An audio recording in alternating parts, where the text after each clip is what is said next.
उप मुख्यमंत्री विजय शर्मा कर रहे प्रेस वार्ता के माध्यम से नक्सल शांति वार्ता को लेकर देंगे जानकारी। उत्तर पश्चिम में नक्सल कमेटी ने रुपेश के नाम से जो पत्र जारी किया गया है, जिसकी जांच करने में सही पाया गया है। साथ ही कहा कि नक्सलियों ने पत्र में लिखा है, हॉस्पिटल, दुकानों, स्कूल का विरोध नहीं करता सरकार और नक्सलियों के मध्य जो शांति वार्ता के लिए जो कमेटी बनाई गई है उसे आगे बढ़ाएं। जिस पर गृह मंत्री ने कहा कि हम किसी भी प्रकार का गठन नहीं करने वाले हैं। अगर ऐसे कोई कमेटी नक्सली बनाती हैं तो उसकी सुरक्षा के लिए हम आश्वासन देता हूं।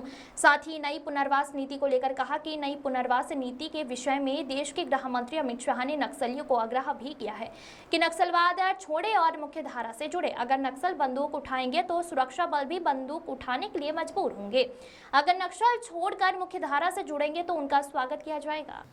उत्तर पश्चिम सब जोनल ब्यूरो, इस सब जोनल कमेटी के द्वारा जारी प्रेस नोट है, जिसको इनके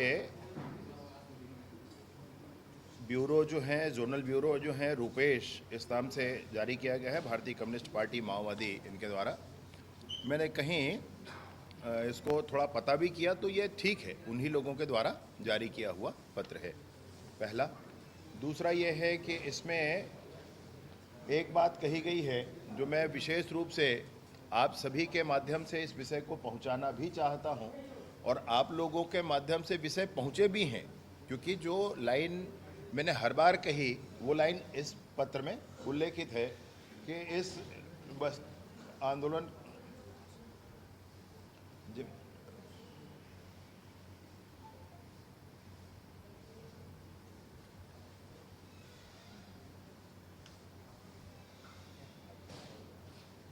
इसमें इन्होंने लिखा है, हम स्कूल, अस्पताल, आंगनवाड़ी, राशन दुकान आदि आदि लिखा है, इसका विरोध नहीं करते हैं, ऐसा इन्होंने लिखा है। तो यह लाइन जो बार बार विषय रखा गया सबके बीच में कि उन गाँवों में 30 साल के बच्चे ने टीवी आज तक क्यों नहीं देखा, उन गाँवों में आज तक स्कूल, अस्पताल, आंगनवाड़ी, बिजली, पानी, सड़क, मोबाइल के टावर, खेती के बीज, सिंचाई की सुविधाएँ क्यों नहीं पहुँची, इन सारे विषयों को इसमें उल्लेखित किया गया है। ये महत्वपूर्ण है विषय।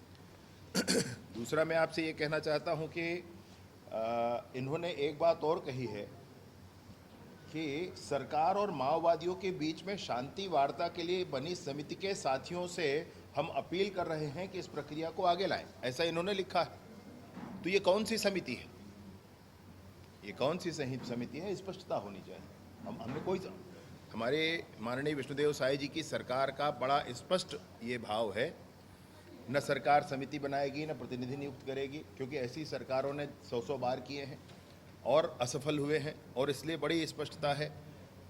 बस्तर के गांव तक विकास के मार्ग प्रशस्त हों, इस पर सरकार प्रतिबद्ध है, दृढ़ता के साथ इस काम को किया ही जाएगा। और अब समिति कोई सरकार नहीं बनाएगी, सरकार किसी को प्रतिनिधि नियुक्त नहीं करेगी। सदन में भी मुझसे विपक्ष ने पूछा था तो वहाँ भी मैंने स्पष्टता की थी कि इसमें हम कोई समिति नहीं बनाएंगे, हम किसी को नहीं भेजेंगे। चर्चा करना है, सरकार तैयार है, आप ज़रूर भेजें, हम बात करने के लिए तैयार हैं, और अच्छी रिहेबिलिटेशन पॉलिसी के साथ तैयार है। तो आप जब बताएंगे तो उस पर बात हो जाएगी। तो इन्होंने लिखा है किसी समिति के संदर्भ में, तो वह समिति कौन है मेरी जानकारी में नहीं है।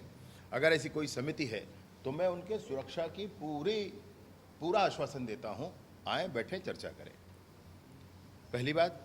और दूसरी महत्वपूर्ण बात जो मैं आपके माध्यम से कहना चाहता हूं, इन्हें इसको लिखने वालों ने कहा है कि हम ऊपर बात कर रहे हैं, उनसे बात करने में समय लगता है, ये है वो, 10 किस्म की बातें। मेरा विनम्र निवेदन है, माननीय अमित शाह जी ने बस्तर ओलंपिक में, वो वीडियो क्लिप आप ले लेना भैया, मुझसे उन्होंने कहा था कि मैं करबद्ध निवेदन करता हूं मुख्य धारा में आए।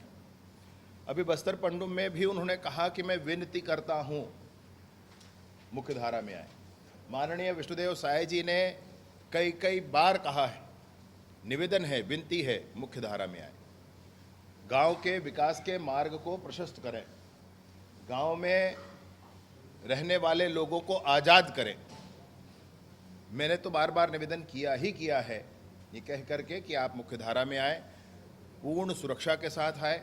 हमारी नई रिहेबिलिटेशन पॉलिसी में, फिर आपसे एक बात कहना, नई रिहेबिलिटेशन पॉलिसी में यह प्रावधान है, आपको मैंने भेजा हुआ है, इसका नोटिफिकेशन वाला कॉपी भेजा हुआ है, PDF। इसमें प्रावधान है कि कोई सरेंडर करेंगे, सरेंडर करके सरकार के साथ चलेंगे इस अभियान में, तो उनके खिलाफ जो प्रकरण है उस पर कार्यवाही नहीं की जाएगी और समय से उसको वापस भी लिया जाएगा।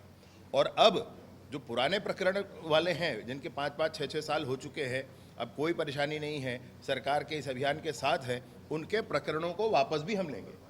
माननीय मुख्यमंत्री जी का इसमें स्पष्ट भाव है कि उन प्रकरणों को वापस लिया जाएगा, तो वापस लेने की प्रक्रिया पर भी हम आगे बढ़ेंगे। इनसे भी मैं कहता हूं कि किसी और की प्रतीक्षा न करें। मेरा ये विनम्र निवेदन आप जरूर पहुंचा दें वहां तक। शुरू से ही मेरी पहली वीडियो से निकालकर आप देख लें, आज तक मैंने बार बार कहा है कि कोई एक व्यक्ति भी चर्चा को तैयार हो तो हम उनके साथ भी तैयार हैं। कोई बड़ी टीम, कोई बड़ा लीडर वुडर कोई मामला नहीं है भाई। एक व्यक्ति कहता है कि भाई मुझे सरेंडर करना है, हम चर्चा करना चाहते हैं, हम तैयार हैं। 2 व्यक्ति कहते हैं तो भी हम तैयार हैं। कोई छोटा समूह चर्चा के लिए कहते हैं तो भी हम तैयार हैं। कोई बड़ा समूह कहते हैं तो भी हम तैयार हैं। और विनती तो ऐसी है कि असम ने ऐसा प्रमाण प्रस्तुत किया हुआ है। अभी जब बस्तर ओलंपिक हो रहा था तो असम के बोडोलैंड के आंदोलन वाले जो आतंकवादी उस समय कहे गए, जिन्होंने 10,000 की संख्या में समर्पण किया, आज BTR बोडोलैंड टेरिटरी रीजन वहाँ पर है, वो चला रहे हैं और उसमें वो विधायक हैं और आदि आदि बड़ी संस्थाओं में है, अपने लोगों की सेवा कर रहे हैं और अच्छी सेवा कर पा रहे हैं।